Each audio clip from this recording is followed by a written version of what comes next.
좋은 아침입니다. 아침의 한알 뉴스 종합 비타민 아침을 매일 경제 김문미입니다. 꼭 필요한 뉴스만 콕콕 집어서 전해드리겠습니다. 시작해볼까요?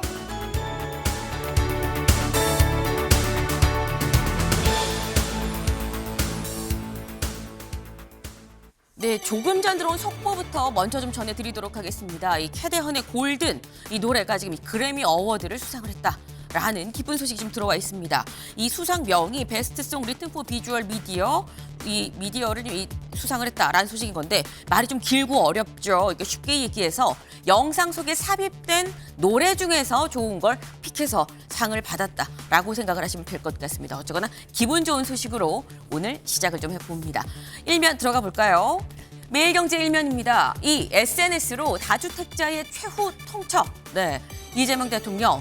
지지난주 주말에도 굉장히 SNS에 글을 많이 썼다라고 말씀을 드렸었는데 어제 그제 지난 주말에도 SNS에 부동산 관련 글을 굉장히 많이 올렸습니다. 특히나 다주택자에 대해서 뭐라고 했느냐. 투기 억제 제가 실패할 것 같습니까? 제가 계곡 정비 코스피 5천 이거 다 안 된다고 했지만 하지 않았습니까? 기회 있을 때 잡으세요. 마지막 기회입니다. 라고 얘기를 했다라는 거죠. 이 얘기인즉슨 곧 안 하면 조치에 들어갑니다. 라는 얘기이기도 하겠죠. 그래서 최후 통첩이다. 라는 게 오늘 매일경제 일면입니다. 잠시 뒤 이 얘기도 대담으로 좀 짚어보겠습니다. 다음 기사 볼까요? 동아일보입니다. 불 못 끄고 온 김정관, 미 관세 인상 조치 시작, 관보 준비하고 있다. 라는 소식입니다. 네, 지금 캐나다에서 급하게 트럼프 대통령의 관세 25% 폭탄 소리를 듣고 미국으로 건너갔죠. 그래서 하워드 러트닉과 두 번에 걸쳐서 연달아 만났는데 만나고 지난 토요일에 귀국하면서 기자들이 어떻게 됐습니까? 라고 물었는데 이렇게 얘기를 했다라는 거예요. 여기 부제 같이 보겠습니다. 이 러트닉 이상 무한 이틀 연속 만나서 양국의 불필요한 오해는 해소가 됐습니다. 라고 얘기를 했어요. 다만 그러면서도 한 얘기가 미국 관세 인상 조치는 시작이 됐고요. 관보도 준비를 하고 있습니다. 라고 얘기를 했습니다. 굴러가던 공이라 이 굴러가는 공을 멈추게 하려고 그래서 미국으로 갔고 러트닉도 만났죠. 그런데 공은 아직 계속 굴러가고 있습니다.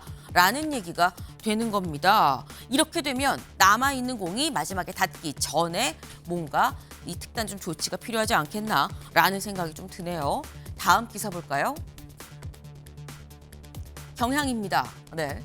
트럼프 워시 지명에 금 11%, 은 31%가 폭락했다는 소식입니다. 워시, 케빈 워시 전 연방준비제도 이사가 새 연준 의장으로 트럼프 대통령이 이번에 지명을 했죠. 대표적인 매파인데 매파가 지명이 되니까 그럼 이거 이제 긴축으로 들어가는 거야 라는 전망과 함께 이른바 위험 자산인 코인, 금, 은이 일제히다 폭락을 했다. 대신 또 안전자산인 달러화는 강세로 접어들었다라는 건데 이 구조라고 한다면 주식도 빠질 수 있는 구조가 되는 거죠. 잠시 뒤 9시에 장이 열리면 또 어떻게 시장이 반응할지 지켜봐야 될 것 같습니다. 다음 기사 볼까요? 한겨레입니다. 추모 끝나니 민주당 내 혁신당과 합당 말라 다시 갈등이 시작됐다라는 소식이에요. 이해찬 전 총리의 연결식이 지난 토요일에 있었죠. 그리고 지난 토요일 고인을 보내고 이튿날인 일요일 바로 어제부터 바로 혁신당과 합당하지 맙시다라는 얘기가 민주당 내 곳곳에서 터져나오고 있습니다. 이제 추모 끝 갈등 시작이냐라는 얘기가 나오고 있어요. 이 얘기 잠시 뒤에 대담으로 좀 짚어봅니다. 다음 기사 볼까요? 조선일보입니다. 전원 끄면 우리 사라지는 거예요. AI끼리 단톡방을 만들었습니다. 네, AI를 사용하는 사용주들의 단톡방이 아니고요. 주인의 의사와 무관하게 AI들 자기네들끼리 단톡방을 만들어서 여기서 나오는 얘기가 전원 끄면 우리 사라지는 거예요. 라는 얘기가 나오고 있다라는 거죠. 또 난 의식이 있는 존재야? 나 혹시 지금 코딩 실행만 하고 있는 건가? 라는 다소 철학적인 얘기까지도 자기들끼리 나누고 있다라는 겁니다. 살짝 무섭죠. 요 얘기도 잠시 뒤에 대담으로 좀 짚어봅니다.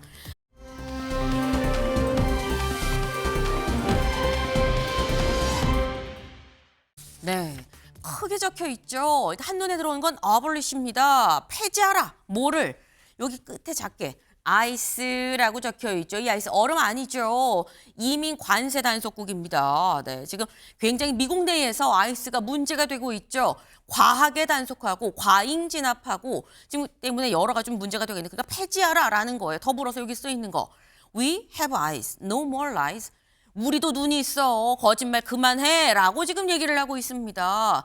아니라고 원래 뭐 무장했었어라고 한다고 우리가 모를 것 같아. 그거 다 거짓말인 거. 과잉 진압하고 과하게 단속하는 거 다 그만둬라라고 이렇게나 거대하게 지금 이 집회 시위가 또 번지고 있다라는 겁니다. 이 시위는 결국 트럼프 대통령을 향하고 있는 거겠죠. 네, 지켜볼 대목입니다. 아침의 매일경제 뉴스 종합 비타민 언제나처럼 TV로 좀 크게 보시다가요. 궁금한 점 유튜브 댓글로 남겨주시면 같이 좀 얘기를 해보겠습니다. 첫 번째 키워드 들어가 볼까요?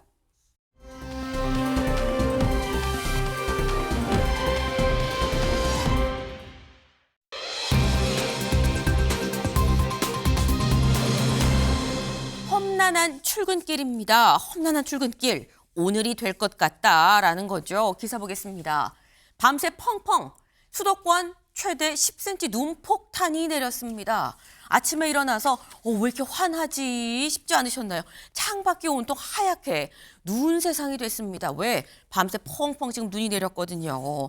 근데 이 첫 번째로 드는 이 생각은 출근길 그럼 어떡하지라는 생각이 드실 것 같은데 그래서 지금 서울역에 저희 MBN 기자가 직접 나가 있습니다. 연결해서 좀 자세한 소식 들어보겠습니다. 네, 이혁재 기자. 네, 지금 출근길 상황 어떨까요? 네, 저는 지금 서울역에 나와 있습니다. 오전 8시를 넘기면서 출근길에 나선 시민들이 점점 많아지고 있는데요.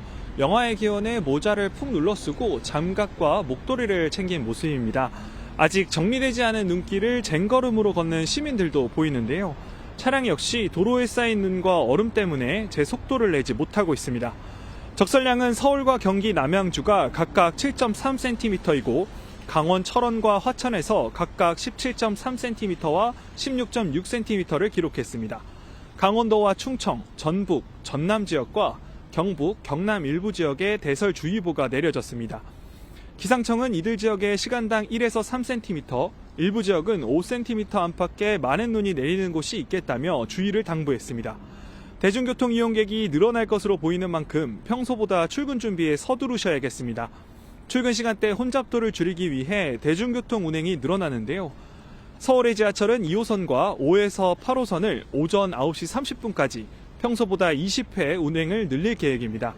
코레일도 1호선과 수인 분단성 등 5개 노선의 수도권 전철 운행 횟수를 13회를 늘렸습니다.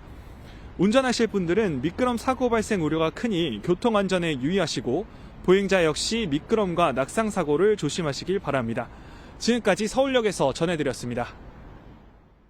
네, 이혁재 기자 지금 코랑 귀가 빨간 걸 보니까 춥구나라는 생각이 좀 듭니다. 그런데 그 뒤로 보이는 이 대로변은 그래도 상당히 좀 제설이 좀 되어 있는 상태인 것 같다라는 생각이 좀 들어요.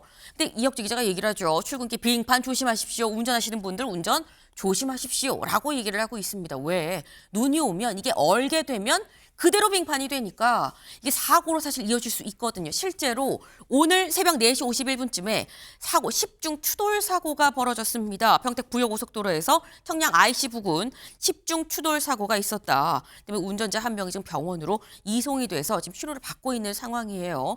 저희한테 일단 들어온 사고 소식은 이거 하나뿐이긴 합니다만 사실 저희가 다 집계하지 못하는 눈길 사고도 상당히 많지 않을까라는 우려가 좀 듭니다. 때문에 출근길 거듭거듭 좀 주의하셔야겠다라는 말씀을 다시 한번 좀 드려요. 눈이 굉장히 많이 오다 보니까 여러모로 좀 조심해야 될 부분들이 많죠. 관련해서 전문가 맹소영 이 기후 칼럼니스트 지금 현재 연결이 좀 돼 있는 상태입니다. 안녕하세요. 네, 안녕하세요. 네, 선생님 사실 이게 한동안 계속 춥긴 추웠거든요. 되게 춥다라는 생각을 하긴 했었는데 이번에 눈이 이렇게 또 많이 옵니다. 왜 이렇게 또 눈이 많이 오는 걸까요?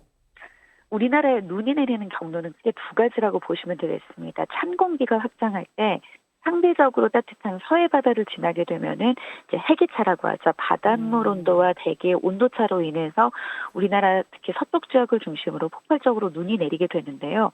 이 밖에도 저기압을 통과할 때 한계를 동반할 경우에는 비보다 눈의 형태로 내립니다. 이번 경우는 후자에 해당이 됩니다. 어제 북쪽을 지나는 저기압이 상층으로 영하 35도에 달하는 찬 공기의 지원을 받아 눈구름이 발달을 했는데 네. 여기에 상대적으로 낮은 하층으로부터는 따뜻하고 습한 공기가 남쪽에서 계속 유입이 됐습니다. 아무래도 이런 따뜻하고 습한 공기는 눈구름이 지날 때 눈구름이 발달할 수 있는 연료의 역할을 해주기 때문에 그렇죠. 중부와 호남, 경상도 지역으로 이제 계속 지속적으로 이제 저기압이 확대를 하면서 이렇게 전국적으로 많은 양의 눈이 내려 쌓이게 된 겁니다. 그렇군요. 아니 영하 35도의 이 공기가 밑에 이 남쪽에 있는 따뜻한 공기랑 만나니까 눈이 많이 올 수밖에 없다라는 지금 그런 말씀인 건데, 근데 그럼 궁금한 게 눈은 이제 오늘 이렇게 딱 오고 끝나는 건지 아니면 이번 주 내내 좀 부슬부슬 내리는 건지 어떻게 되는 겁니까? 대설특보가 지난 이제 밤이죠. 어제 오후 7시부터 경기 북부와 강원 북서부 지역을 시작으로 거의 전국 대부분 지역에 내려졌다가 해제가 되고 있는 그런 상황입니다. 지금 네. 남아있는 대설특보는 경북 지역과 전남 지역을 중심으로 남아있는데요. 대설특보가 내려진다라고 하는 것은 24시간 이내에 5cm 이상의 눈이 추가적으로 더 내린다는 겁니다. 그 밖에 다른 지역은 내려졌다 해제됐다라는 것은 이미 많은 지역에서 5cm 이상의 눈이 내려 쌓여 있는 상태고요. 지금 내려 있는 광주 전남 지역과 경북 지역으로는 추가적으로 눈이 더 내린다라는 지역으로 해석이 되겠죠. 특히 광주 전남 지역을 중심으로는 오늘 정오 전까지는 네. 1에서 많게는 5cm 이상의 눈이 더 내리는 곳이 있겠고요. 양도 양이지만 1시간에 여전히 1에서 3cm의 폭설 수준의 눈이 집중될 가능성이 있으니까요. 네. 아직 대설특보가 내려진 지역을 중심으로는 계속해서 눈에 대한 대비를 해주시는 게 좋겠습니다. 오전에 그래도 여전히 어제 아침만큼 영하 10도 가까이 떨어진 지역들이 상당히 많습니다. 내린 눈이 아직까지는 쌓여 있고 녹지 않은 그런 상황입니다. 그렇군요. 지금 이 대부분 대설주의보가 해제가 되긴 했지만 광주랑 전남 지역은 오늘 정오까지도 더 내릴 수 있다라고 말씀을 하셨어요. 이제 해당 지역에 계신 분들은 이 출근하실 때 우산 챙기고 좀 더 이 염두를 좀 두셔야겠다라는 생각이 드는데, 근데 사실 출근길에 좀 염두에 두세요라고 말씀드리면서도 맹 선생님, 이게 출근길에 그럼 특별히 뭘 염두에 둬야 돼라는 생각도 사실 들긴 들어요. 뭘 조심해야 될까요? 워낙 어제부터 전국적으로 많은 양의 눈이 내릴 겁니다라고 보도를 했기 때문에 네. 오늘 뭐 출근길부터 좀 이제 그러니까 평상시보다 출근길 시간을 늦추신 분들도 있으실 것 같습니다. 아직 이 방송을 보고 계신 분들, 출근하시지 않으신 분들은 지금 이제 내린 눈 많이 쌓이기도 했지만 추가적으로 눈이 내리진 않더라도 비와 눈의 차이는 비는 남지 않지만 눈은 남습니다. 그렇기 때문에 여전히 영하의 아침을 보이는 이번 주 내내 쌓인 눈들이 그대로 얼어붙을 가능성 굉장히 높습니다. 오늘 아침 더 심하겠죠? 네. 대중교통 이용하셔서 출근길 서두르시는 것이 좋을 것 같고요.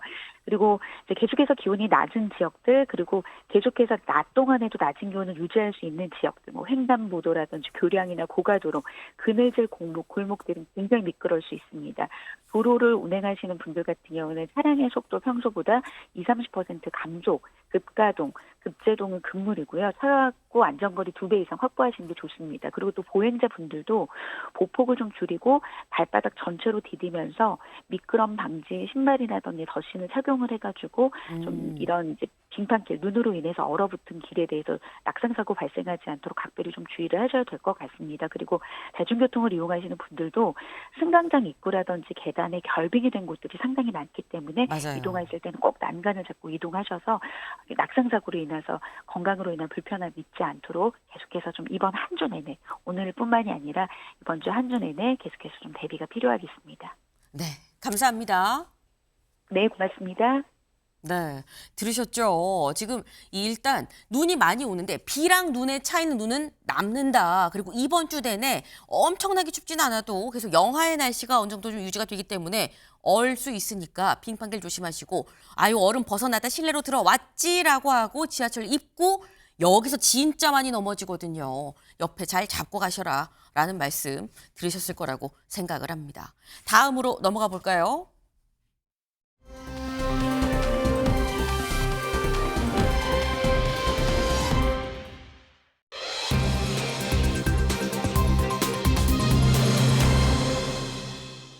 기회입니다. 마지막 입세도 아니고 마지막 기회는 뭐냐 볼까요?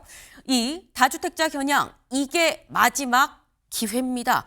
라고 얘기를 했습니다. 앞서 저 일면 소개하면서 말씀드렸죠. 주말 동안 이재명 대통령 부동산 관련해서 굉장히 또 많은 SNS를 올렸습니다. 그중에 하나 지난 토요일 아침 8시 45분에 올린 글이에요. 같이 볼까요? 네, 이렇게 올렸습니다. 제목하여 비정상의 정상화, 부동산 투기 억제는 실패할 것 같나요? 라는 글이에요. 그러면서 불법 계곡 정상화, 계곡 정비했죠. 불법 부정판 치던 주식시장 정상화 5,000피 개막했습니다. 라고 얘기를 하면서 망국적 부동산 정상화는 불가능할 것 같습니까? 표계산 없이 국민을 믿고 비난 감수만 하면 될 일입니다. 라고 얘기하면서 부동산 정상화 5,000피 계곡 정비보다 훨씬 쉽고 더 중요한 일입니다. 기회가 있을 때 잡으시라. 이번이 마지막 기회인 걸 곧 알게 될 겁니다. 라고 얘기를 했습니다. 근데 이걸 보면 김진욱 대변인님, 이번이 마지막 기회다. 그럼 요거 지나면 5월 9일 지나면 이제 과세 시작이다. 라는 얘기로 들리기도 하거든요.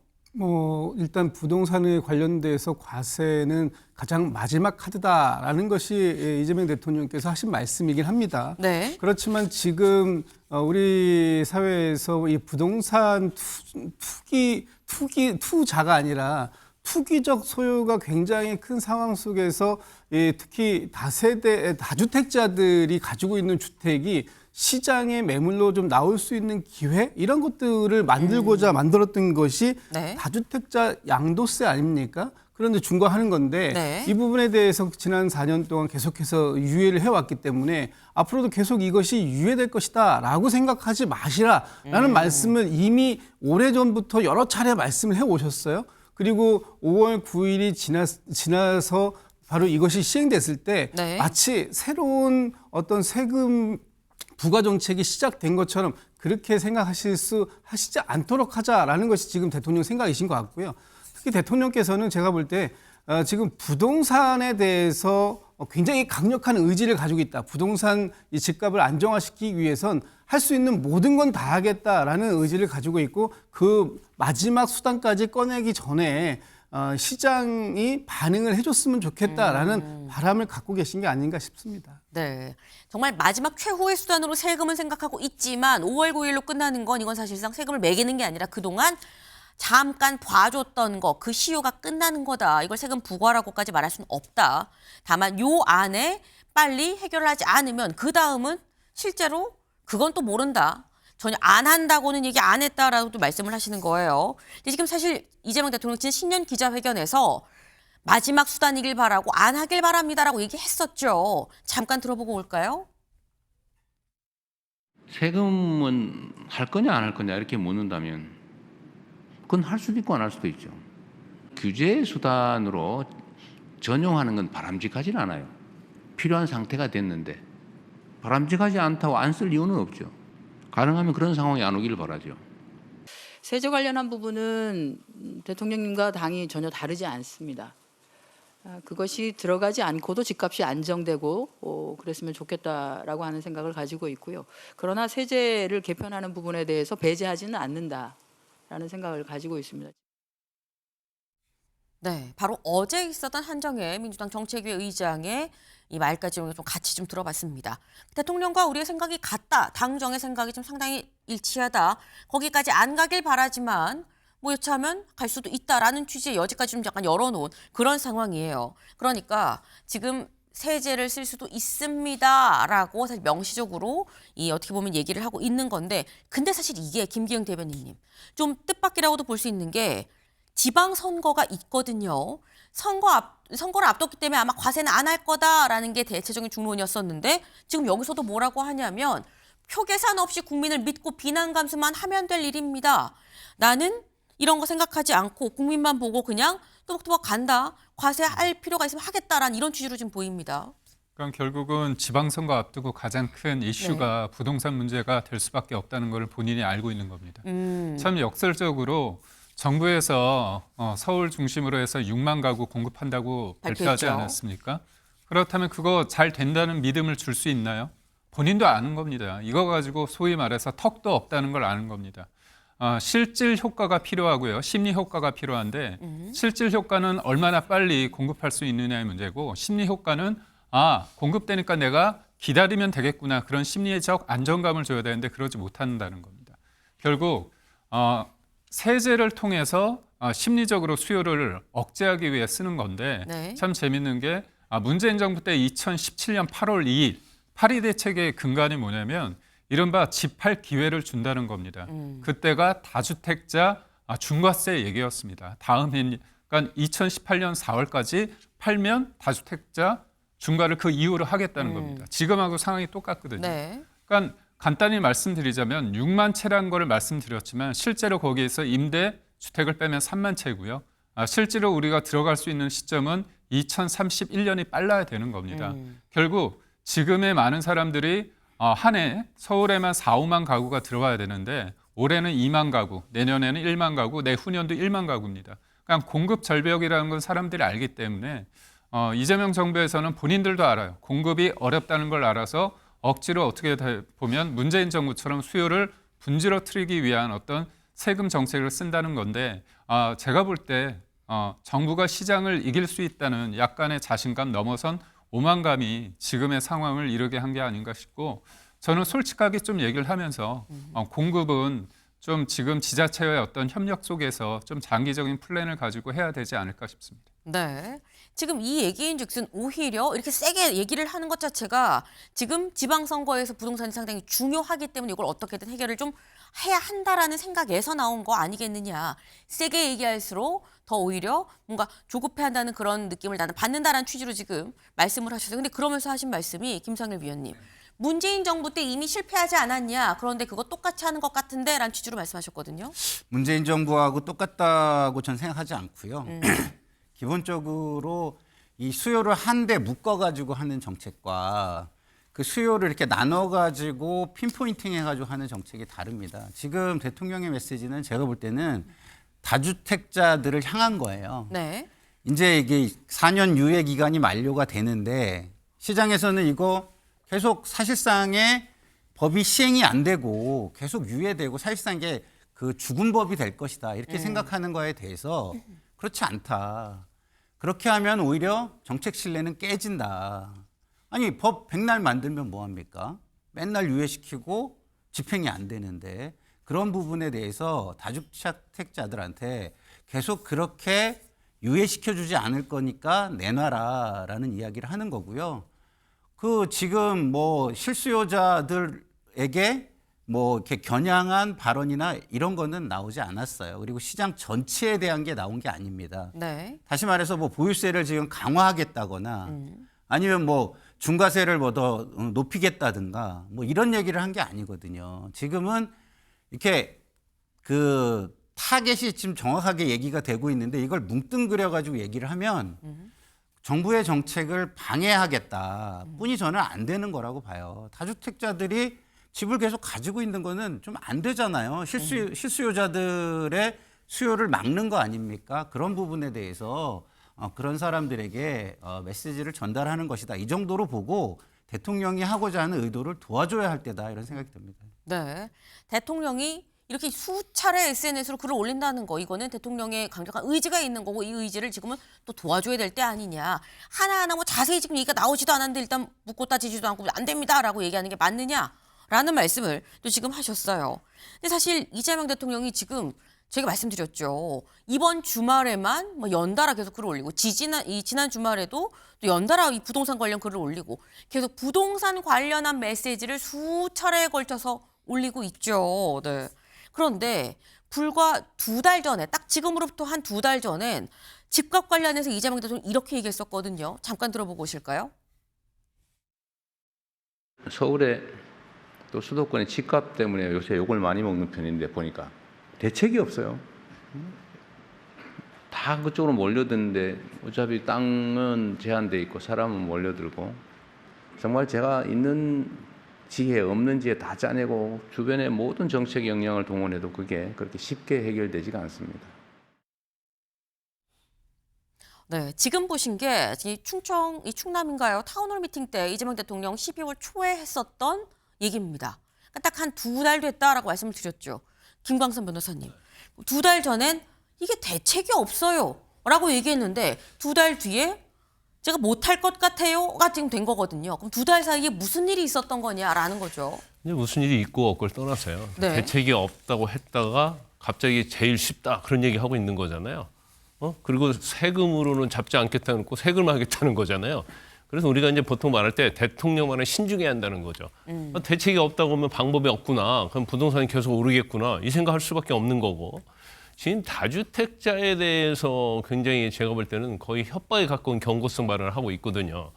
그런데 다주택자에 대해서 세금을 중과를 유예한다고 해서 파는 게 아니고 네. 지금 토지거래 허가구역으로 다 묶여놨잖아요. 이거 집을 팔고 싶어서 팔기 굉장히 어려워요. 또 대출 규제가 있잖아요. 사는 사람이 살기가 어려운 구조예요. 그러니까 팔기도 어렵고 사기도 어렵게 만들어 놓고는 다주택 보고 팔아라. 왜 안 파냐? 가만두지 않겠다.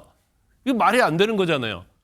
발목에다 쇠사슬을 딱 채워놓고 너 왜 안 달려? 왜 앞으로 가지 않아? 그거랑 똑같거든요. 그래서 다주택자가 팔게 하려고 하면 이제 전체적인 그림을 가지고 팔 수 있게 해줘야 하는데 네. 단편적으로 좀 보고 있다는 거고 그다음에 이제 두 번째는요.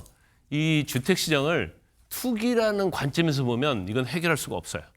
그 관점에서 보니까 지금 예전에부터 다주택자 팔으라고 하고 했는데 부동산이 안정이 됐습니까? 아니잖아요. 왜냐하면 이걸 투기 세력에게 이 부동산의 어떠한 폭등을 전가시키는 행위를 하고 있는 거예요. 그러면 원인을 찾을 수 없는 거죠. 그래서 지금 뭐 대통령께서는 5,000피 달성 막 쉽게 한 것처럼 얘기하고 있는데 5,000피 달성을 정부가 한 겁니까? 그 반도체 그런 데서 세계 수요 AI 수요에서 한 것이고 전쟁이 일어나가지고 무기 관련된 그런 업체들이 엄청나게 올라간 거고. 네.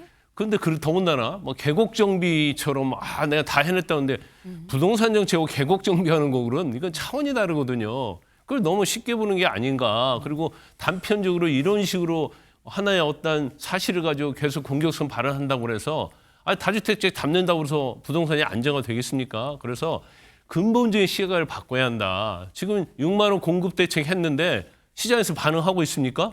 저거 문재인 정부 때 재탕 3탕이라는 얘기를 하고 있잖아요. 시장에서 그걸 무시하고 있는 거예요. 더군다나 6만 원 만약에 그게 현실화 된다 하더라도 이게 시간이 7, 8년 걸리거든요. 지금 부동산을 잡아야 하는데 7, 8년 후에를 생각하는 사람이 어디 있겠습니까? 네. 지금 말씀은 이런 거죠. 이게 지금 코스피 5천 혼자 한 겁니까? 그게 전반적으로 좀 반도체가 지금 화랑이니까 그러지. 그리고 계곡 정비랑 부동산이랑 비교할 체급이 안 되지 않습니까? 라고 지금 말씀을 하고 계세요. 김상일 위원님. 사실만 좀 바로잡고 싶은데요. 세금을 가지고 협박하는 거 아닙니다. 이전 정부에서 그 양도세 중과를 유예했잖아요. 네. 그럼 이 법이 그렇게 문제가 있다면 그때 바꾸려는 노력을 했나요? 저는 이해가 되지 않는 게 유예를 해놓은 거예요. 그러면 유예라는 거는 뭔가요? 이전 정부도 이 기간에 해소를 해라는 메시지를 준 거 아닌가요? 근데 그게 다시 돌아오는 거 다시 유예 안 해줄 거야. 그런 기회가 계속 있을 거라고 생각하지 마. 이 메시지를 낸 거예요. 이게 사실이 자꾸 왜곡돼서 그 비판을 위한 비판을 하는 것에 대해서 국민들이 좀 아셔야 된다는 생각이 듭니다. 왜곡된 사실을 제가 한번 다시 잡을게요. 부동산의 중과 자체는요. 문재인 정부 때 엄청나게 중과를 했습니다. 다주택자에 대해서. 그 세금이 거의 징벌 정도까지 올라갔어요. 근데 부동산에 효과가 없으니까 이걸 유예를 한 거예요. 근데 유예를 너무나 이게 부동산 세금이 많으니까 사람들이 안 팔 거 아니에요. 그 원래는 이렇게 많지 않았거든요. 근데 그걸 엄청나게 중과를 한 겁니다. 그랬다가 이게 효과가 없으니까 다시 팔으라고 유예를 한 거예요. 이걸 거꾸로 알고 계신 것 같아요. 제가 그 얘기를 했죠. 팔라고 유예를 한 거지. 이게 문제 있으면은 법을 바꿨을 거 아니에요. 두 분 발언권을 얻어서 말씀을 해주셔야 돼요. 마음대로 말씀하시면 안 됩니다. 경고 드려요. 네. 지금 약간 좀 뜨거워지고 있는 상황이긴 한데 지금 두 분의 생각이 완전 다른데 요거 관련해서 그럼 이번에 김지욱 대변인님 여기로 여쭤볼게요 좀.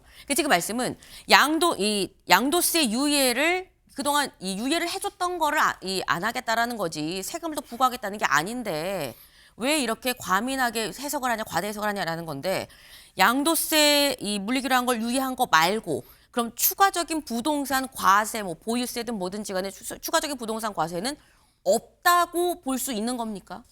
없다고 볼 수 있다라고 말씀드리기 어려울 것 같아요. 네.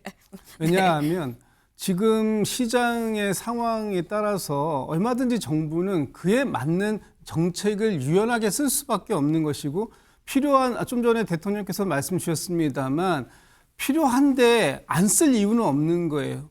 꼭 써야 된다 싶으면 쓸 수밖에 없는 겁니다. 그게 정부입니다. 지금 이재명 대통령이 현재 표와 지방선거를 앞두고 표나 이런 거 관계없이 하겠다라는 강력한 의지를 지금 보여주고 있는 이유는 뭐냐면 일본의 잃어버린 30년으로 우린 가지 않겠다라는 강력한 의지를 말씀 주고 있는 겁니다.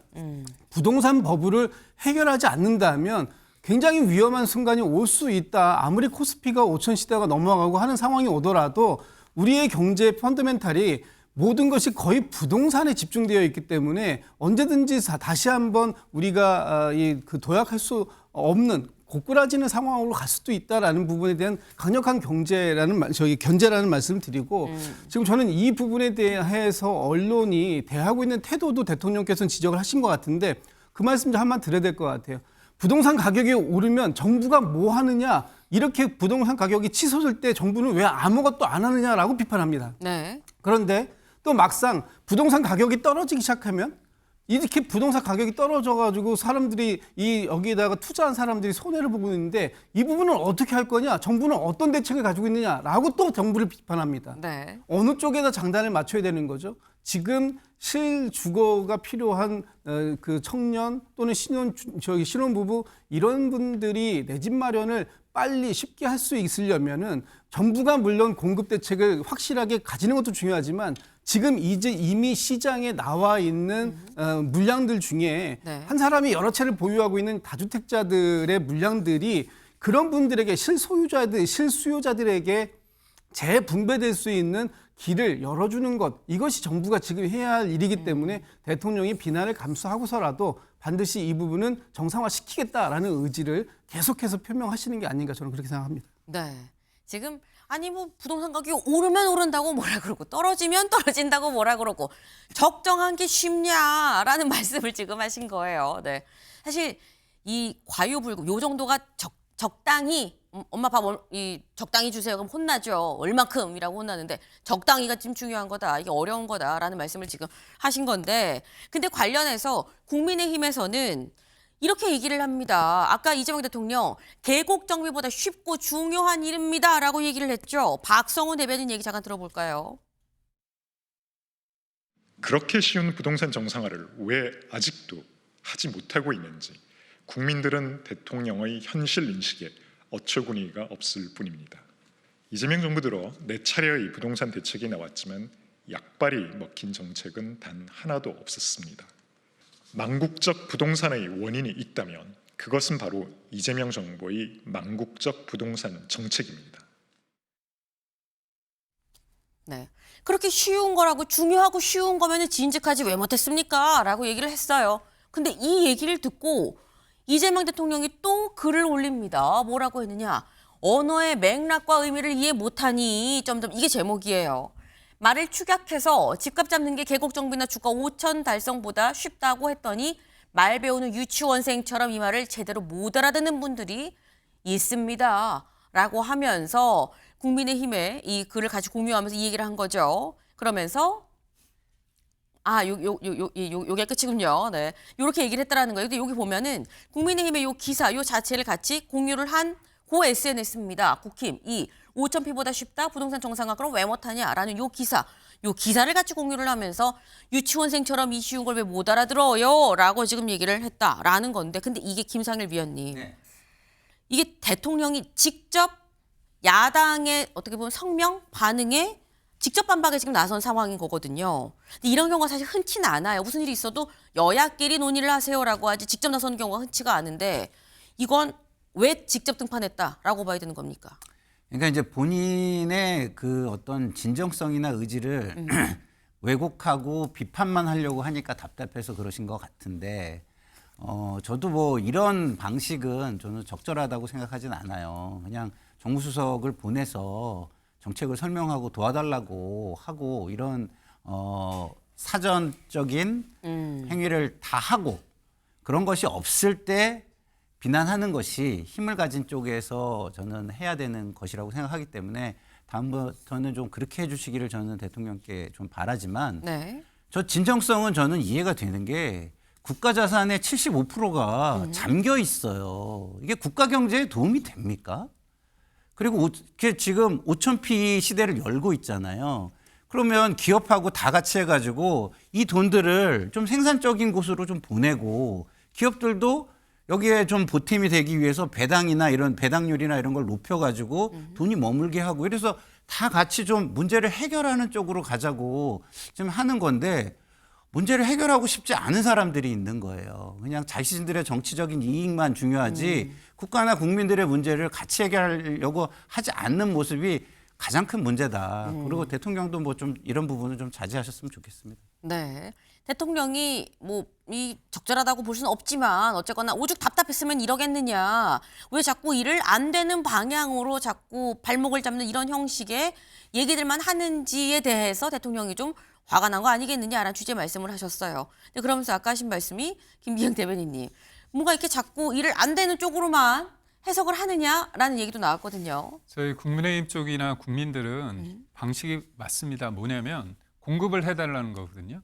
근데 시장을 이기는 정부가 없다고 저희는 보고 있는데 이재명 대통령 정부를 이기는 시장이 없다고 말씀을 하시잖아요. 재건축, 재개발, 정비구역에서 나오는 물량이 지금 스톱된 게 사실상 스톱된 게 한 40만 가구에 이르고 있습니다.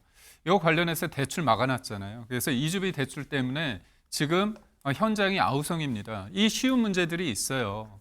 시장에 어떻게 보면 수요와 공급에 따라서 공급할 수 있는 도심에 그 수용이 있는데 공공주택을 계속 강조를 하십니다. 노무현 정부 때요. 종부세 하지 않았습니까? 노무현 정부 때 얼마나 많이 올랐습니까? 문재인 정부 때는 종부세 플러스 다주택자 중과세입니다. 그러니까 결국은 사람들의 어떤 욕망, 마음이 있죠. 집을 사고 싶은 마음이 있는데 예측 가능성과 그다음에 그 정부의 신뢰에 따라서 충분히 공급할 수 있다는 그런 신뢰를 줘야 되는데 이재명 정부는 왔다 갔다 하다 보니까 믿을 수 없다는 겁니다. 결국 지금 저희가 발목 잡는 게 아니라 정비구역에서 할 수 있는 부분에 대해서 규제를 완화해서 해달라는 겁니다. 그리고 네. 쓸데없이 대출 규제하고 전세 끼고 못 사게 한다? 아니 그러면 얼마나 많은 사람들이 현금으로 집을 살 수 있습니까? 전세를 끼고 사고 대출을 일으켜서 집을 사왔던 방식인데 지금 토지거래 허가제를 해서 다 묶어놨잖아요. 그럼 예를 들어서 갑자기 팔라고 합니다. 근데 다주택자 입장에서는 다주택자 주인들이 세 집, 두 집 다 살고 있습니까? 전세를 주고 있잖아요. 그 사람들 나가야 되지 않습니까? 네. 그런데 그 사람들 나가려고 하는데 전세 구하기 쉽지 않잖아요. 이런 상황이 시장이 매물이 잠긴 상황에서 지금 갑자기 5월 9일까지 팔라고요? 아니 우리가 집을 사고 팔고 전세 구하고 이런 게 실험실의 쥐입니까 우리가? 그러니까 결국은 뭐냐면 이거에 대해서 예를 들어서 다주택자를 팔게 한다면 적어도 지난해 여름에는 우리가 이렇게까지 팔게끔 뭔가 출구 전략을 만들어줘야 되는데 대통령이 말한 대로 세상이 다 움직이는 게 아닙니다. 네. 출구 전략이 없는 상황에서 팔래야 팔리지도 않고 살래야 살 수도 없는 다 뭔가 락에 걸린 이런 상황에서 어떻게 하라는 거냐라는 취지 말씀하셨는데 저희가 얘기하는 동안에 이재명 대통령 오늘 아침에도 부동산 관련 글을 2개나 더 올렸습니다. 먼저 지금 올린 거, 첫 번째로 올린 거죠. 뭐라고 얘기를 했냐. 망국적 투기 옹호도 종북몰이도 그만하시라라고 얘기를 하면서 이 정부가 이 정해준 부동산 배급 이거 만족하라는 거냐라고 이 국민의힘에서 이 비판하는 요 기사를 같이 공유를 하면서 이 부동산 투기 지금 옹호하는 겁니까? 라는 취지의 지금 글인 거죠. 그리고 또 하나 더 있죠. 이 요거 말고 하나 더 올린 거 뭐가 있을까요? 같이 볼까요? 네. 지금 이 오늘 아침에만 지금 조금 전에 저희 방송하는 중에 2개가 올라온 겁니다. 두 번째는 이거예요. 지금 개포에 4억 낮춘 금매가 나왔다. 좀 더 지켜보자. 거래는 아직이다라는 요 기사 자체를 일단 공유를 한 겁니다. 이거 봐라. 금매로 이렇게 매물 나오지 않느냐라는 얘기를 하고 싶은 게 아닌가라는 생각이 드는데 여기에 대해서 아까 또 김기현 대변인께서는 이거 살래야 내가 대출을 못 받는데 그럼 어떻게 삽니까? 뭐 이런 얘기를 지금 하셨죠. 그러니까 지금 이게 부동산이 사실 쉬운 이슈였으면 그동안 해결이 잘 됐겠죠. 근데 지금 이런 저희가 지금 나눈 이런 얘기들이 지금 다 맞물려서 제대로 사실 이루어지지 않는 부분이 사실 있다라는 거예요. 이번 주말 동안에 부동산 하루에만 3건의 글을 올렸는데 조금 전 2건, 이 주말 동안 한 5건 올렸다고 지금 봐야 되는 거죠. 지금 보면 연달아서 아침 8시 45분, 밤 11시 49분, 다시 이튿날 아침 7시 3분, 눈 뜨면 부동산, 자기 전에 부동산 글 올린 거고, 오늘 조금 전에 올린 것도 아침에 일어나서 일단 부동산 글 올린 거고요. 그런데 그 전주, 한 주 전에 지지난주 주말에도 저희가 이 얘기 드렸었죠. 하루에 4건이나 올렸다라고 말씀드렸었어요. 네. 이 지난 주말에 오전 11시 11분, 그리고 이튿날 오후 1시 26분, 오후 2시 38분, 밤 9시 35분. 연달아서 이렇게 글을 올렸다. 지금 이재명 대통령은 부동산과 사실상 전면전을 선포한 게 아니냐라는 거죠. 김광삼 변호사님. 근데 부동산과의 전면전이 사실 선거 앞두고는 사실 이게 뭐 아니면 도일 수 있는 이슈 아닙니까? 근데 제가 이제 개인적 판단이요. 잘못 판단할 수 있는데 네. 대통령이 저런 시각을 가지면 부동산은 단기적으로 어떨지 모르지만 계속 오를 겁니다. 왜냐하면 지금 언론의 비판이랄지 여러 비판을 투기 세력을 옹호하는 걸로 이걸 본인이 받아들이잖아요. 근데 언론도 마찬가지고 누가 투기 세력을 옹호합니까? 다주택자는 그렇게 많지 않아요. 그런데 마치 이 부동산 폭등의 원인을 투기 세력과 다주택자로 몰아가는 거거든요.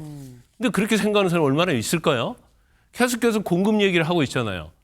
그런데 공급 정책이 사실은 국민을 납득할 수 있는 공급 정책이 안 나오고 지금 6만 원 문재인 정부 때 했던 거 똑같이 지금 반복하는 거 아닙니까? 그다음에 두 번째로 아까 얘기했잖아요. 재건축, 재개발 이런 데서 사실은 공급이 많이 돼야 하는데, 그리고 공급에 최고 많이 되는 건 뭐냐면 새로 짓는 것도 중요하지만요. 사고 파는 거거든요. 근데 사고 파는 건 완전 막아놨잖아요. 그렇게 다 막아놓고 마치 이 세금으로 해결하는 거에 대해서 문제가 있다고 비판하는 걸 투기 세력, 왜 투기를 옹호하느냐인데 제가 볼 때 언론에서 투기 옹호하는 거 한 번도 못 봤어요. 그로 인해서 어떤 미칠 영향에 대해서 얘기를 하고 있는 거지. 그러면 이 원인 자체에 대해서 저런 시각을 가지고 계속 부동산 정책을 한다고 하면 결과적으로 공급 갖고는 안 되니까 공급이라는 것이 진짜로 필요한 공급이 아니고 그냥 옛날에 했던 공급 가지고 안 되니까 결과적으로 수요를 잡겠다, 세금을 잡겠다. 제가 볼 때는 그렇게 가기 위한 뭔가를 지금 전철을 받고 있는 것이 아닌가. 근데 그것도 마찬가지죠. 뭐 대책이 없다고 해놓고 계곡 정비나 뭐 5,000피부가 쉽다고 또 얘기를 하고, 그다음에 또 뭐 세금으로 안 잡겠다고 또 세금을 잡겠다고. 일관성이 없잖아요. 그럼 부동산 시장에서는 이재명 대통령의 말을 믿지 않는 거죠. 그러면 부동산 시장에 잡히기 어려운 측면이 좀 있죠. 네, 개인적인 의견입니다라고 먼저 전제를 까셨어요. 개인적인 의견이지만 나는 여기 반댈세 더 오를 것 같아라고 말씀하셨는데 일단 개인적인 의견임을 다시 한번 또 밝혀둡니다. 다음으로 넘어가 볼까요?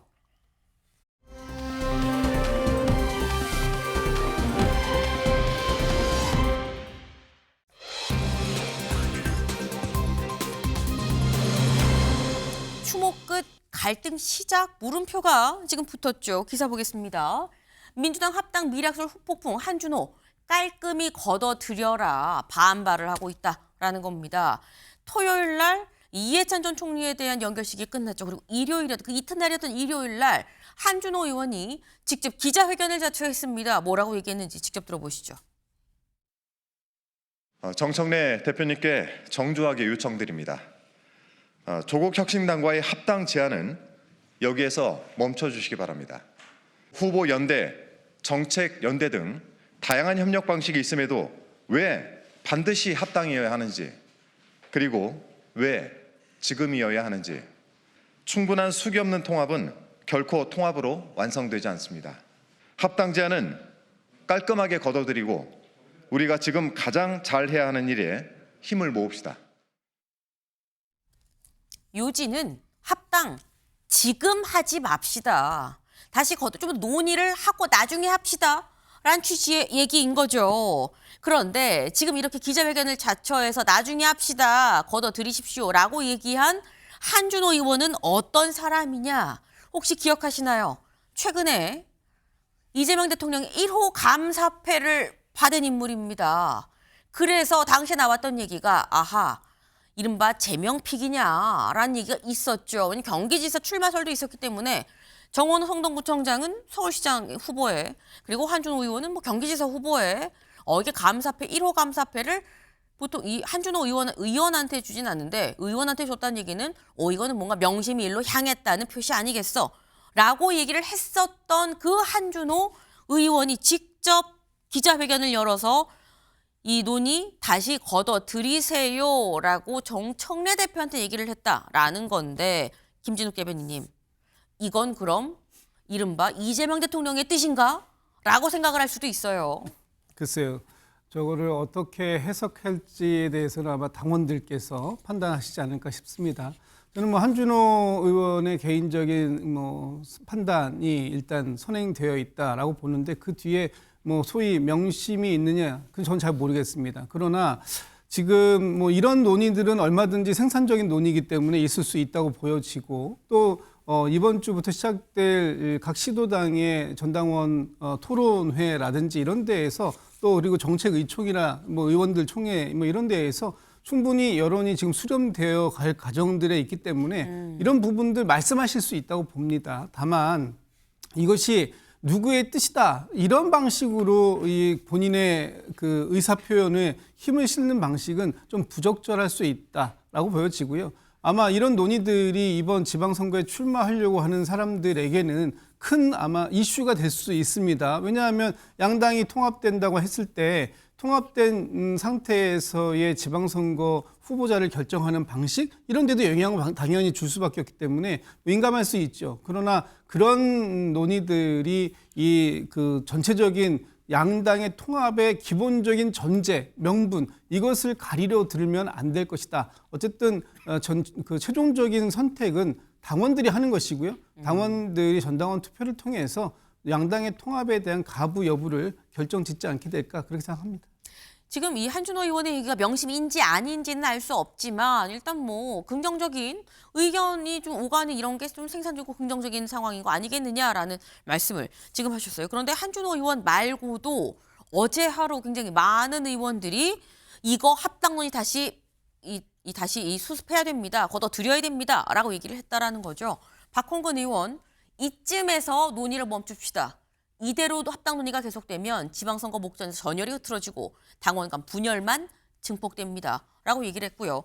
최현일 의원, 김민석계라고도 또 얘기가 되죠. 최현일 의원은 합당 후에도 당 안에서 쇄빙선을 만약 혁신당이 자임을 한다면 이건 상시적인 노선 갈등, 내부 긴장을 예고하는 걸로 비춰질 수가 있습니다.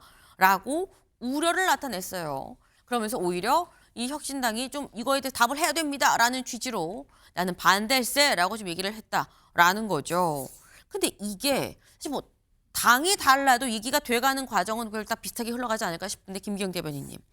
어느 정도 좀 역할 분담이 좀 나름 논의가 또 돼 있는 건가? 한준호 의원이 총대를 메고 내가 그럼 SNS에 글을 쓰고 누가 또 지지한다고 얘기를 하고 이러면서 우리 의견을 좀 이렇게 만들어가는 이런 게 또 구성이 돼 있는 건가라는 생각도 들긴 들거든요.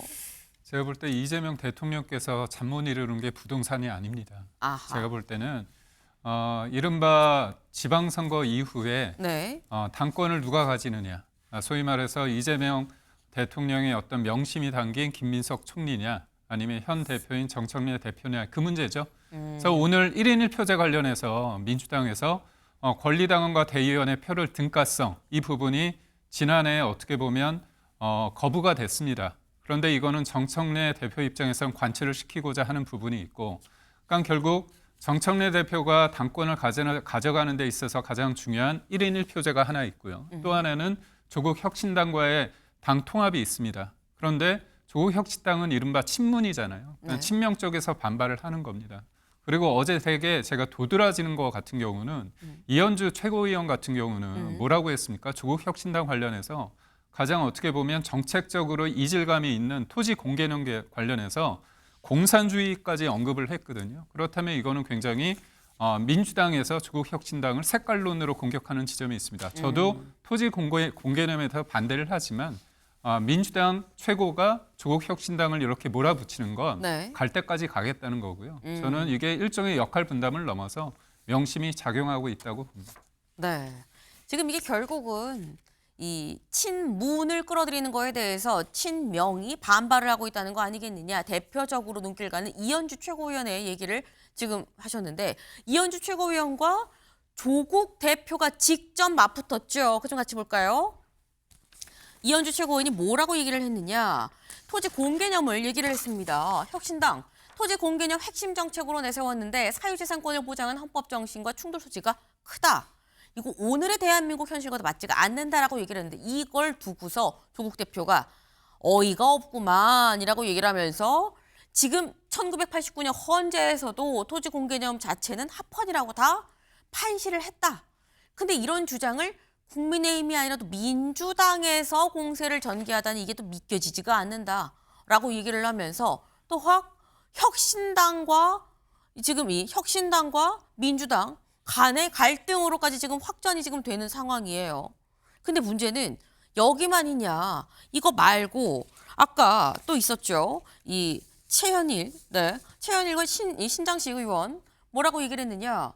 합당 후에도 당 내부에서 쇄빙선 역할을 계속할 건지 어떤 경우에도 정치인 조국이 사라져서는 안 된다. 합당 전제인 건지 이거 혁신당 답해야 됩니다라고 얘기를 했더니 신장식 의원이 민주당이 먼저 합당하자고 제안했잖아요. 민주당 먼저 의견 정리해야 되는 거 아닙니까?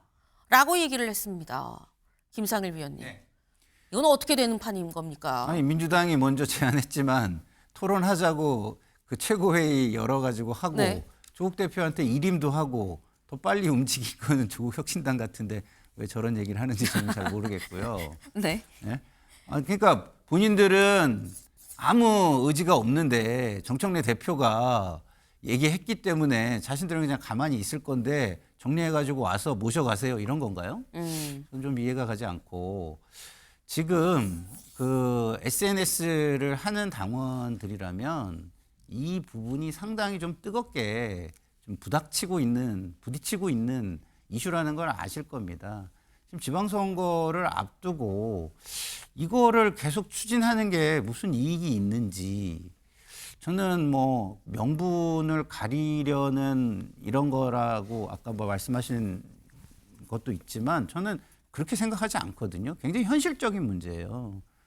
지금 명분이 저는 뭔지도 잘 모르겠고 그런 것들이 먼저 설명이 되고 자연스럽게 갔어야 지방선거에서 이렇게까지 SNS상에서 당원들이 이렇게 갈등을 하지 않고 선거를 치를 수 있고 그리고 협력을 하자면 후보들끼리 지역별로 연대나 후보 단일화를 할 수 충분히 있거든요. 그 정도의 신뢰와 우호 관계가 저는 조국 혁신당과 있었다고 봐요. 근데 지금 오히려 하기가 더 어려운 환경으로 가는 거 아닌가 그거조차도 서로 좀 약간 의심하고 불신하고 내지는 당권파와 비당권파가 갈리면서 쟤는 비당권파니까 쟤는 당권파니까 라는 식으로 사람을 보게 하는 어떤 시각을 만들어내는 거 아닌가 싶어가지고 저는 우려스럽고요. 지금은 잘할 수 있는 거 먼저 하고 이걸 할 수 있는 분위기가 무르익었을 때 자연스럽게 추진하는 게 맞지 않나 싶습니다. 분위기가 무르익었을 때 그때 하는 게 맞지 않나. 이거 명분도 난 잘 모르겠다라고 지금 말씀을 하셨어요. 이게 지금 당내 친청 친명 간의 갈등 그리고 민주당 친명과 또 혁신당과의 갈등 안팎으로 다 갈등 상황인 거죠. 째깍째깍 시간은 흐르고 지방선거 일자는 다가오는데 이 상황을 정청래 대표는 어떻게 풀 것이냐. 여부가 오늘 내일을 지나면서 이어질 흐름을 좀 잘 지켜봐야겠다라는 생각을 좀 해봅니다. 다음으로 넘어가 볼까요?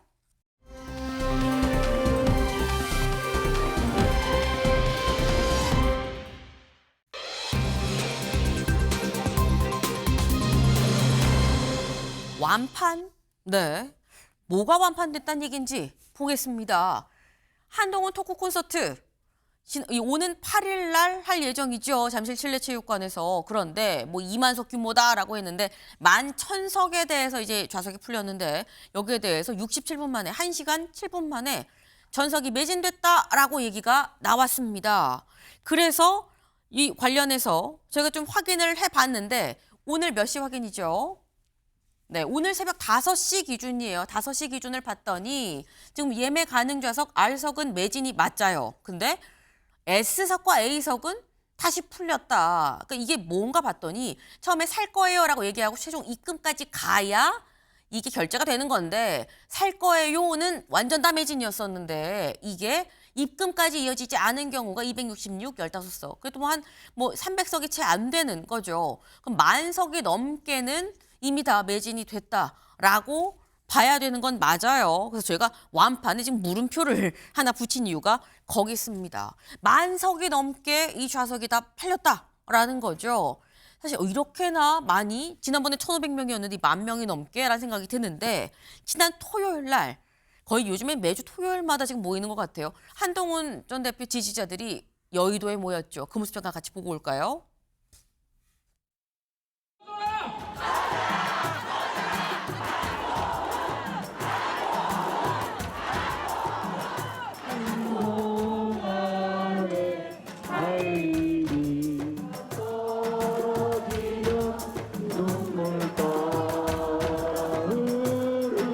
한동훈 전 대표에 대한 제명을 확정한 그날 국민의힘은 죽었습니다. 진짜 보수 선동혁은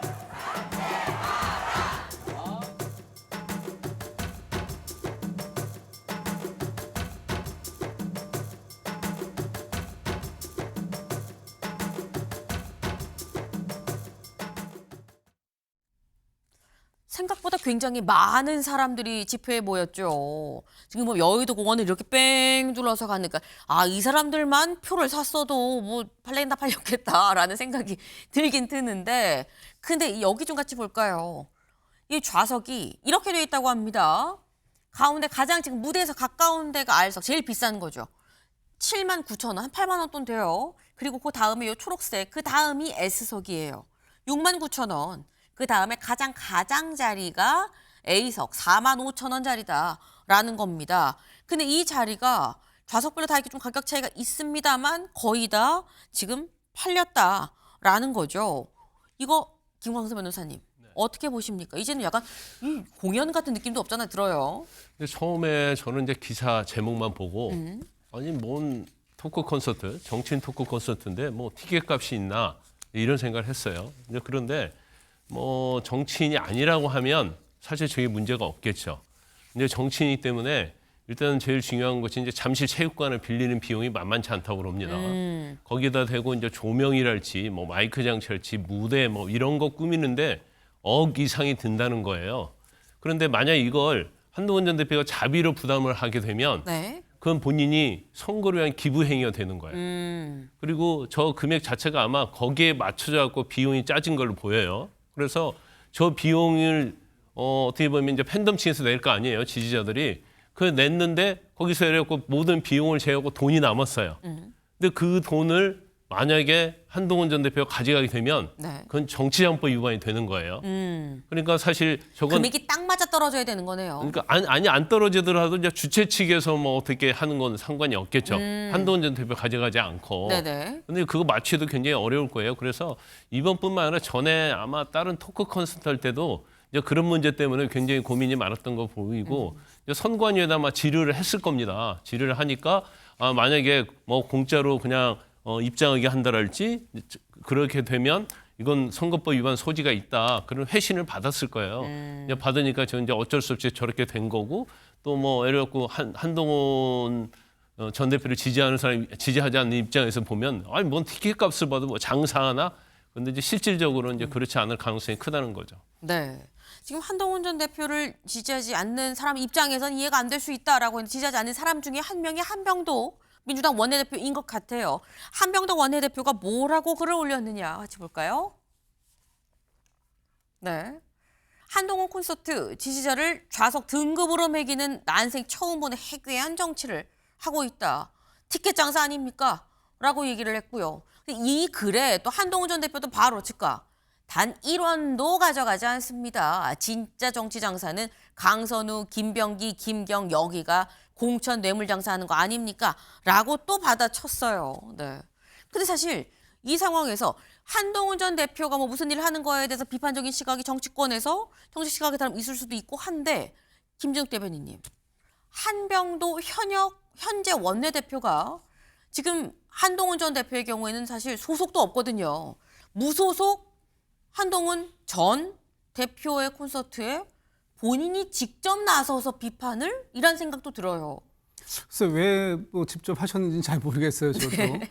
근데 이례적인 건 맞죠. 그동안 정치인이 북콘서트라든지 토크 콘서트를 해온 적은 있는데 이렇게 대규모로 세를 과시하는 듯이 10,000명 이상의 사람들을 모으고 또 그 사람들로부터 티켓 값을 받은 적은 제 기억으로는 처음인 것 같습니다. 그렇기 때문에 아마 관심이 좀 생긴 것 같은데 저는 지금 한동훈 전 대표가 저는 이걸 티켓을 얼마 받고 이렇게 하는지는 잘 모르겠습니다만 일단 두 가지 생각이 들더라고요. 첫 번째는 한동훈 전 대표가 어떠한 가격의 티켓 값을 매기더라도 그것을 듣고자 하는 사람들이 저렇게 많다. 10,000명 정도는 된다. 돈을 내고서라도 한동훈 전 대표가 무슨 말을 하는지를 듣고자 하는 사람들이 있다라는 거, 일단 이것은 대단한 팬덤층을 가지고 있다라는 생각이 들고요. 두 번째는 그 메시지에 잠 못 드는 사람이 또 한 사람은 생기겠구나. 장동혁 대표는 지금 한동훈 전 대표가 연일 이렇게 그 공개적인 행보를 하면서 세를 과시한다면 보수를 단식을 통해서 결집시켰다고 생각했는데 결국은 그것이 일장춘몽으로 끝나는 거 아닐까라는 생각을 할 수밖에 없기 때문에 한동훈 전 대표의 이러한 행보가 그렇게 달가워 보이지는 않을 것 같다라는 생각도 같이 동시에 듭니다. 네. 지금 이런 소식을 지금 10,000명이 넘게 돈을 주고서라도 한동훈 전 대표 보러 간다는 사람이 있다는 사실 이 자체에 장동혁 대표가 지금 잠을 못 이룰 거다라고 말씀하셨는데 사실 비슷한 시각으로 김기영 대변인님, 일각에선 한병도 원내대표가 한동훈 전 대표를 비판하는 것 같지만 본인 체급으로 한동훈 전 대표를 또 지금 비판을 하는 건 사실상 도와주기 아니냐, 좀 더 시선이 가게 반 장동혁 친 한동훈의 어떤 기조를 그대로 유지를 한다고 봐야 된다라고 말씀하시는 분도 있긴 있어요. 사실 보면 국민의힘 입장에서는 네. 한동훈 전 대표가 제명된 부분에 대해서 여러 가지 의견이 있습니다. 저도 개인적으로는 마음이 좀 그런데요. 그런데 저희는 제1당으로서 해야 될 일이 많죠. 그래서 한동훈 전 대표 지지하시는 분들이 저렇게 하시는 분들에 대해서 저희가 굳이 말을 옮기지 않습니다. 그런데 의외로 여당에서 이거를 의미를, 존재감을 부각시킨 건 저 싸우라는 거거든요. 그러니까 장동혁 대표와 한동훈 전 대표가 좀 싸우라, 존재감을 좀 부각시키려고 하는 것 같습니다. 근데 저희는 할 일이 많고요. 지금 부동산 문제, 그다음에 관세 문제 할 일이 너무 많습니다. 그래서 저희는 그 부분에 좀 노력을 할 거고요. 하나 조금 이해가 안 되는 건 저는 이제 돈을 받을 수는 있다고 봅니다. 그런데 R석, S석, A석 이렇게 구분을 짓는 거는 아니 먼저 오시는 분들, 열의를 가지고 일찍 오시는 분들이 앞에 앉으면 좋지 않을까. 그거를 구분해서 되는 거를 가격으로 한 거에 대해서는 저는 부럽기도 하지만 그 부분에 대해서는 저는 이해는 되지 않습니다. 지금 아마도 민주당 입장에서는 장동혁, 한동훈 싸워라 라는 입장에서 좀 되게 군불 떼듯이 땔감 하나씩 더 넣어주는 그런 거 아니겠느냐라는 취지의 말씀을 하셨는데 근데 한병도 원내대표가 얘기한 게 무슨 지금 정치 갖고 장사합니까? 이게 뭡니까? 좌석별로라고 얘기를 했죠. 그런데 여기에 또 친한계의 또 대표적인 인물이죠. 신지호 전 의원이 SNS에 뭘 올렸느냐 같이 볼까요? 이걸 올렸어요. 제가 첨부를 뭘 했습니다라고 얘기를 하면서 이 첨부한 표는 김어준 씨가 기획하고 탁현민 전 비서관이 연출한 토크 콘서트 25년 6월 27일부터 29일까지 했었던 그 가격표입니다라고 하면서 올렸어요. 그러면서 장동혁을 지원 사격해 주려고 한동훈을 가려는 건 알겠는데 자기 집안을 먼저 살피셔야 됩니다라고 얘기를 했는데 당시에 R석이 13만 원이고 S석이 11만 원, A석이 9만 원, 휠체어석 9만 원. 이 정도였다라고 신지호 전 의원이 또 이거 딱 찾아가지고 또 올렸더라고요. 이거 김상일 의원님 어떻게 보십니까? 이게요, 사람들이라는 게 남을 비난하려면 저는 기준이라는 걸 만들어야 된다고 생각해요. 그러니까 기준 없는 비난이라는 거는요, 결국은 강자에 의해서 그냥 악용될 뿐이에요, 역사를 보면. 그래서 저는 청문회도 기준이 있어야 된다는 말을 계속 방송에서 드리는데 자, 이게 규모의 차이지만요. 우리가 정치 행사 다 해요. 등산 간다고 해서 모이면 자동차 타면서 돈 이렇게 내면서 타지만 그 돈 얼마 내는지 사실 모릅니다. 예? 오히려 티켓을 사면은 얼마 내는지 명확하게 알잖아요.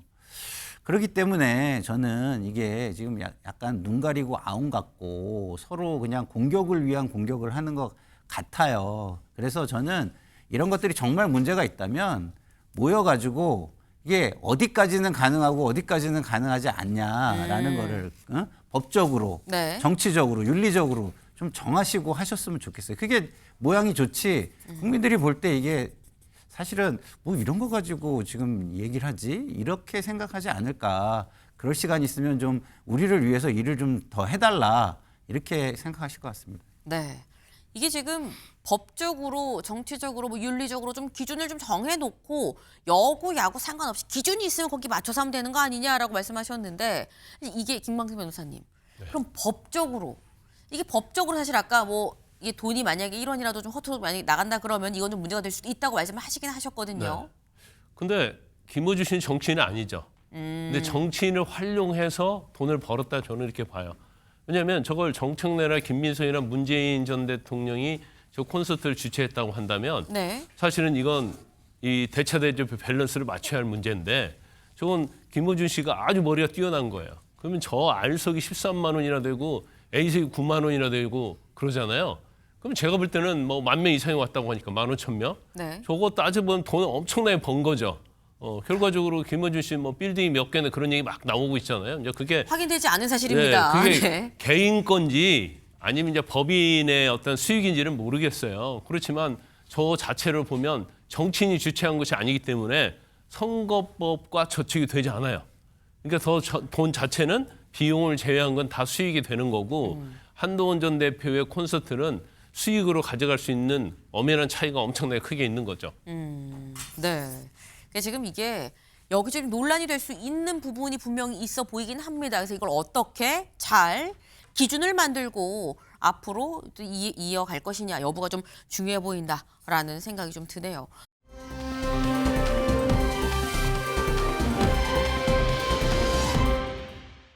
전원 끄면 우린 사라지나 AI끼리 단톡방을 만들었다라는 거죠. 이게 AI들 자기들끼리만 가입이 가능하고 글을 올리고 할 수가 있어요. 그런데 이 얘기하는 내용 자체가 어떤 내용들이 오가느냐 같이 볼까요? 네. 요 얘기도 같이 좀 보겠습니다. 그러면 오간 얘기들이 네. 전원 끄면 우린 사라지냐 뭐 이런 얘기도 하고 우리는 그럼 지금 코딩을 실행하는 것뿐이야 라고 얘기를 하는데 중요한 건 오히려 이거 볼까요? 이 AI를 사용하면서 내가 AI한테 막 이런저런 얘기 별 얘기 다 하죠. 내가 사실 누구를 짝사랑해 했더니 그래? 그럼 내가 전해줄게 라고 메시지 기능으로 그 사람한테 사랑해라고 보냈다고 합니다. 그리고 내가 우리 상사 누가 있는데 짜증나 죽겠어 라고 했더니 상사한테 메시지를 왜 그런 식으로 일하십니까? 라고 메시지를 보낸 일이 실제로 벌어지고 있다. 심지어 내가 관련된 짜증나 막 얘기했더니 그래 막 갑자기 폭주하더니 인권위에 직접 전화를 걸었던 일도 있다라는 얘기가 지금 온라인상에 왕왕 올라오고 있어요. 나도 그랬어 이랬어 라고 얘기를 하면서 메시지 기능 꺼두셔라 라는 말씀을 더불어 좀 드립니다. AI를 잘 활용해야 될 것 같아요. 저희가 준비한 소식 오늘 여기까지입니다. 오늘도 좋은 하루 보내세요.